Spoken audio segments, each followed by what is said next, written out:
నాతో చేయడానికి వెయిట్ చేస్తారో లేదో తెలియదు, కానీ నేనైతే మాత్రం చాలా వెయిట్ చేస్తూ ఉంటాను వాళ్ళతో చేయడానికి. ఎందుకంటే నాకు ఆ స్టార్స్తో తీసే సినిమాలు అంటే ఎక్కువ ఇష్టం. తీసినవి అన్నీ కూడా అలాంటివే. మర్యాద రామన్ చేయడానికి అంతకుముందే చెప్పానండి రీజన్, లైక్ మగధీర 2 సంవత్సరాలు తీసి ఇంకో పెద్ద సినిమా తీసి ఓపిక లేక రిలాక్సేషన్ కోసం తీసాను మర్యాద రామన్. అండ్ ఏగ్ అనేది మర్యాద రామన్ తర్వాత I was fully prepare to go for full fledged big movie. Prabhas డేట్లు ఇంకో 4-5 నెలల గ్యాప్ ఉంది కదా, 4-5 నెలల గ్యాప్లో చిన్న సినిమా చేసేద్దాం, ఒక ఎక్స్పెరిమెంటల్ సినిమా చేద్దామని మొదలుపెట్టిన తప్పితే పెద్ద సినిమాని వదిలేసుకొని చిన్న సినిమాలు వెనకాల లేకపోతే ఎక్స్పెరిమెంట్లు వెనకాల పడ్డం మాత్రం కాదండి. థాట్ అండి, ఇప్పుడు చెప్పాను కదండి 4-5 నెలల్లో చేయాలి. 4-5 నెలల్లోకి ఏనుగుతో తలపడుతున్న మనిషి అంటేనే థాట్లోనే పెద్ద థాట్ అది. సో అది మొదలు పెట్టడానికి లేదు. ఏగా అంటే చిన్న థాట్ కాబట్టి మొదలుపెట్టింది అనుకోవచ్చండి. But coming to the actual thing, నాన్నగారు ఎప్పుడో చెప్పిన థాట్ అండి అది. నాన్నగారి దగ్గర నేను అసిస్టెంట్గా పనిచేసినప్పుడు రకరకాల ఐడియాలు చెప్పేవారు. వారానికి ఒక కొత్త ఐడియా, ఒక కొత్త స్టోరీ, ఒక కొత్త ప్లాట్ అలా చెప్తూ ఉండేవారు. అప్పుడు చెప్పిన థాట్ అండి ఇది, ఈగ అన్నది.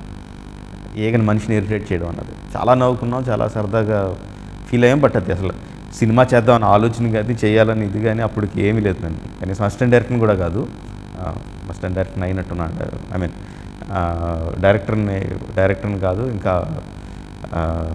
అసలు ఒకవేళ డైరెక్టర్ని అయినా చేద్దాం అనుకునే అంత విజువల్ ఎఫెక్ట్స్ డిపార్ట్మెంట్ ఏం లేదు. ఛత్రపతి యమదొంగ చేస్తున్న టైంలో అన్ని పెద్ద సినిమాలే అవుతున్నాయి, కొంచెం చిన్న సినిమా కూడా చేస్తే బాగుంటుంది, కొంచెం తొందరగా అవుట్పుట్ అవ్వచ్చు అన్నప్పుడు ఎలాంటి చిన్న సినిమా చేయాలి. చిన్న సినిమా అంటే మనకు బేసిక్గా లవ్ స్టోరీసు, లేదంటే ఏమంటారు కామెడీ సినిమాలు, లేదంటే హారర్ సినిమాలు. హారర్ సినిమాలు నాకు ఇష్టం ఉండవు, లవ్ స్టోరీసు కామెడీ మీద నాకు అంత గ్రిప్ లేదు. సో మిగిలింది ఎక్స్పెరిమెంటల్, ఇది ఎవరో చెయ్యింది కొత్తగా ఉండేది, ఏదైనా ఎక్స్పెరిమెంటల్ థాట్ ఉంటే చేయొచ్చు అని అనుకునేవాడిని. అప్పుడు మళ్ళీ గుర్తొచ్చి మళ్ళీ దాన్ని కొంచెం అప్పుడప్పుడు డెవలప్ చేస్తూ ఉండేవాళ్ళం. బట్ చేసే టైం ఎప్పుడు కుదరదు. ఇన్ని సంవత్సరాలు కుదిరింది, సో మొదలుపెట్టాను. స్క్విడ్ అండ్ గొలియాత్ ఏమంటారండి ఫార్ములా అంటే బేసిక్గా చిన్నవాడు పెద్దవాడి మీద నెగ్గడం, అండర్ డాగ్ నెగ్గడం అనేది ఒక జానర్, ఒక కైండ్ ఆఫ్ ఎమోషన్ ఇచ్చేదండి. Most of the times work out అవుతూ ఉంటుంది. అది కొంచెం జాగ్రత్తలు తీసుకున్నా సరే ఎమోషనల్ వైజ్గా అది వర్కౌట్ అవుతుందండి, చిన్నవాడు పెద్దవాడి మీద నెగ్గడం అన్నది. ఈగ తాలూకు బేసిక్ ఎమోషన్ అదే. అతి చిన్న ప్రాణి, అతి అల్ప ప్రాణి, మనం లెక్కలేని విధంగా చూసేది. అంటే ఏగంటే మనకి అసలు చేతిలో విదిలించేసి ఒక పురుగు. సో అంత చిన్నదే మనిషి మీద రెవెంజ్ తీసుకుంటుంది అనేటప్పుడు డ్రామాటిక్స్ అంత పెరుగుతాయండి, డ్రామా అంత పెరుగుతుంది. సో అందుకని ఈగ మేకింగ్లోనే అండి. ముందు చిన్న సినిమా ఒక 2.5 కోట్లు 3 కోట్ల బడ్జెట్లో, ఆ రఫ్గా బడ్జెట్లో తీసేద్దాం, జస్ట్ ఒక డిజిటల్ కెమెరా, హ్యాండ్ హెల్డ్ కెమెరాతో తీద్దాం, ఓన్లీ మల్టీప్లెక్సెస్లో ఫర్ సెలెక్టివ్ క్రౌడ్ రిలీజ్ చేద్దామని ప్లాన్ చేసుకున్నాం. అనుకుని కథ డెవలపింగ్ ఎప్పుడైతే మొదలు పెట్టామో ప్రతి సీన్ ఒక సీన్ చేయడం, ఈ సీన్ మనం అనుకున్న బడ్జెట్లో అవద్దంటే అమ్మ అలా అయితే బిల్డింగ్ అంటే ఎక్కువ అయిపోద్ది, చిన్న దాంట్లోకి వెళ్ళాలి అని ఎవ్రీ స్టెప్ బడ్జెట్ గురించి ఆలోచించడం మొదలుపెట్టాము. కథ ముందుకు సాగట్లా. అప్పుడు మా సురేష్ బాబు ఒక వారం రోజులు అయిన తర్వాత సురేష్ బాబు గారు అన్నారండి, ఎలాగైతే అవ్వదు, మీరు ముందు అసలు బడ్జెట్లో అన్నీ తీసి మైండ్లోంచి తీసి పక్కన పెట్టేయండి, ముందు కథ చేసేయండి, తర్వాత ఎలాగా అవుద్దో ఏంటో చూద్దాం అని చెప్పి. సో ఇంకా కథ చేస్తామండి, మొత్తం ఫుల్ ఫ్రీడమ్తో చేసాం. ఆ సీన్ ఎలా షూట్ చేయాలి, ఈగ కోపంగా ఉందంటే ఈగను కోపంగా ఎలా చూపించాలి అన్న థాట్ ప్రాసెస్ని కంప్లీట్ పక్కన పెట్టేసి ముందు కథగా చేస్తామండి. కథ కంప్లీట్ అయ్యేసరికి చాలా ఎక్సైట్మెంట్ వచ్చింది, బ్రహ్మాండమైన ఎక్సైట్మెంట్ వచ్చింది, చాలా బాగుంది. ఇంకా అంటే ఆల్మోస్ట్ 80% కంప్లీట్ అయ్యేసరికి సురేష్ బాబు గారు చెప్పాను, హీ వాస్ థ్రిల్డ్.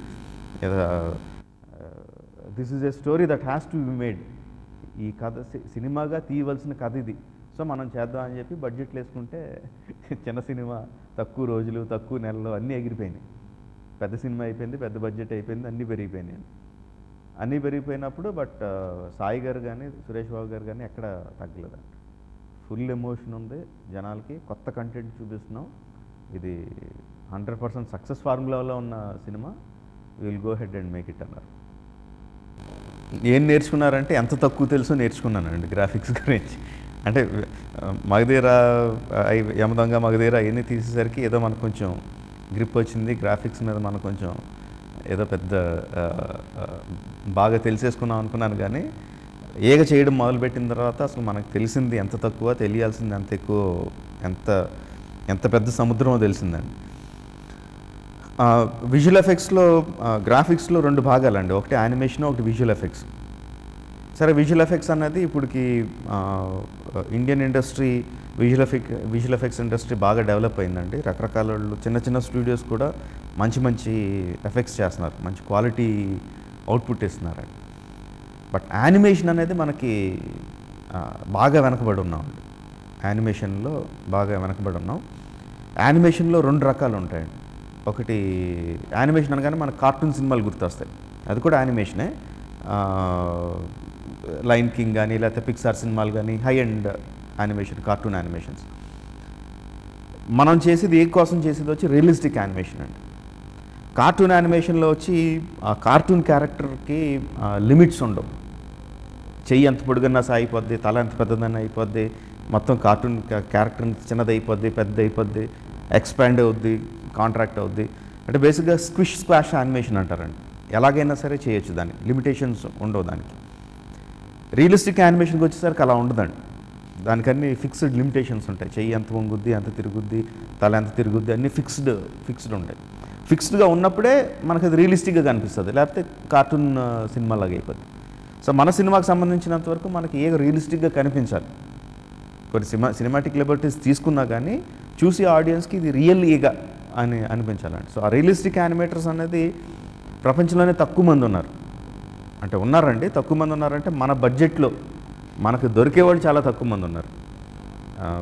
ఒక మాస్టర్ యానిమేటర్ని పట్టుకోవాలంటే ఏకతాలకు ఫుల్ బడ్జెట్ ఆయనకు ఒక 4 రోజులకి అయిపోద్దండి, అంత కాస్ట్లీగా ఉంటారు. సో అలాగా మనకున్న ఒక అడ్వాంటేజ్ ఏంటంటే ప్రపంచవ్యాప్తంగా చాలామందికి వితౌట్ ఎనీ ఎక్సెప్షన్ భారతదేశం అంటే ఒక ఏమంటారండి, ఒక ఎనిగ్మా, ఒక ఫ్యాంటసీ, ఒక అక్కడ ఏదో జరుగుతుంది, అక్కడ ఏదో ఉంది, భారతదేశంలో ఏదో ఉందని ఒక ఫీలింగ్ ఉందండి వాళ్ళకి చాలామందికి. సో ఈ యానిమేటర్స్లోను, ఈ టెక్నీషియన్స్లోను, విజువల్ ఎఫెక్ట్స్ టెక్నీషియన్స్లో కూడా అది ఎక్కువ అండి. సో దాన్ని మేము యూజ్ చేసుకున్నాం. సో కమల్ కన్నన్ మెయిన్గా he started searching all over for people. ఎవరికి ఇంట్రెస్ట్ ఉందో, ఇండియా వచ్చి పనిచేయడానికి ఎవరికి ఇంట్రెస్ట్ ఉందో కనిపెట్టి అలాగ ఒకళ్ళిద్దరిని పట్టుకొని ఇక్కడికి తీసుకొచ్చి ఇక్కడున్న యానిమేటర్స్కి ట్రైనింగ్ ఇప్పించి యానిమేషన్ చేసామన్నమాట. దిస్ ఈజ్ యానిమేషన్ అనేది 1 పార్ట్, చాలా చిన్న పార్ట్ అండి మొత్తం సినిమాలో.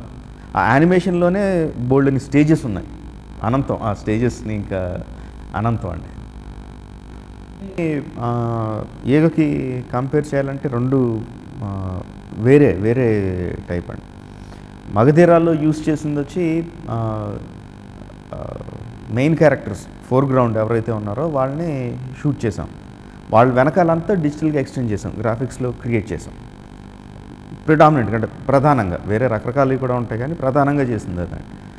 ఏగకు వచ్చేసరికి బ్యాక్గ్రౌండ్ని షూట్ చేసాం. ఫోర్గ్రౌండ్ ఏదైతే ఉందో అంటే ఏగ ఏదైతే ఉందో ఇది సీజీలో క్రియేట్ చేసామన్నమాట. సో జనరల్గా మనకి ఏదన్నా ఒక విజువల్ చూసినప్పుడు ఫ్రంట్ ఫోర్గ్రౌండ్లో ఏదో ఉందో కన్ను దాని మీదకి వెళ్తుంది, తర్వాత వెనకాల ఉన్న దాన్ని గమనిస్తూ ఉండు.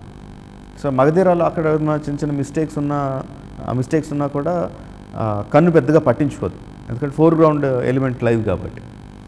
వేరే ఏగ దగ్గరికి వచ్చేసరికి ఫోర్గ్రౌండ్ ఎలిమెంటే, ముందున్న క్యారెక్టరే సీజీ కాబట్టి ఏమాత్రం చిన్న మిస్టేక్ జరిగినా, ఎందులో మిస్టేక్ జరిగినా సరే గ్లేరింగ్గా తెలిసిపోతూ ఉంటుందండి, ఇందులో ఏదో తప్పు ఉంది అని చెప్పి.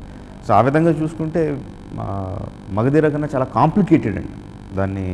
దాన్ని క్రియేట్ చేయడం కానీ ఎగ్జిక్యూట్ చేయడం కానీ బాగా కాంప్లికేటెడ్ అండి.